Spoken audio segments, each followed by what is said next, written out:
10 règles pour rendre votre chien heureux, les amis des oufs, c'est parti!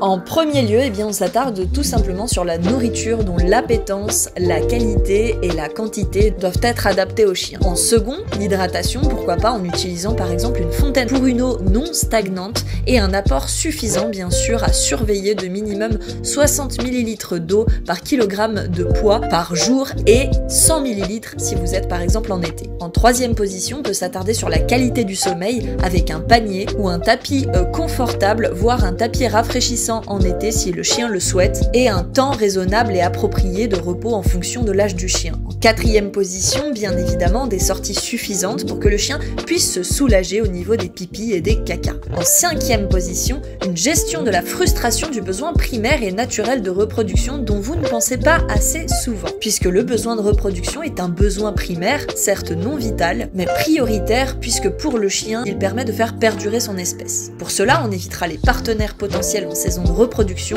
ou nous castrerons ou stériliserons tout simplement l'animal pour lui éviter cette souffrance psychologique. Et ensuite, là, on estime que vous êtes prêt pour le haut niveau du bonheur canin, soit les besoins secondaires. Le besoin masticatoire, avec des os ou des jouets à mastiquer, dont le niveau est bien évidemment en fonction de l'âge de votre chien et de son hygiène dentaire aussi, puisque cela lui sert. Le besoin olfactif chez le chien, ou j'ai envie de vous dire le besoin le plus important au niveau des besoins secondaires, puisque le chien respire son environnement. Variez avec des lieux de balade différents, donc des odeurs différentes, et faites-lui chercher des choses dans des environnements inconnus. À la maison par exemple, aucune utilité au niveau du travail, puisque le chien connaît déjà toutes les odeurs et ne met pas beaucoup d'énergie pour retrouver les choses. En huitième position, le besoin physique, qui est en moyenne de 1 heure par jour en liberté ou en longe de 15 mètres minimum, afin que le chien puisse s'ébattre correctement et prendre également un maximum d'odeur. Et on ajuste bien évidemment en fonction de l'âge et de la race du chien. En neuvième position, trop souvent incompris, les besoins sociaux.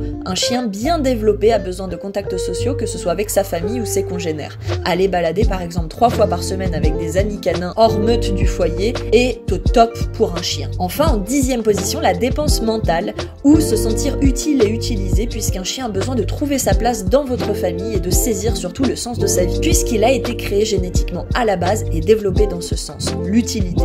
Certains instincts, vous le savez, sont donc encore très développés. Ainsi, testez des sports canins adaptés pour canaliser les instincts de votre chien ou trouver tout simplement une activité à faire ensemble sur ce thème, par exemple 1 ou 2 fois par semaine. Alors dites-moi en commentaire, est-ce que votre chien est heureux? Quel casque chez vous?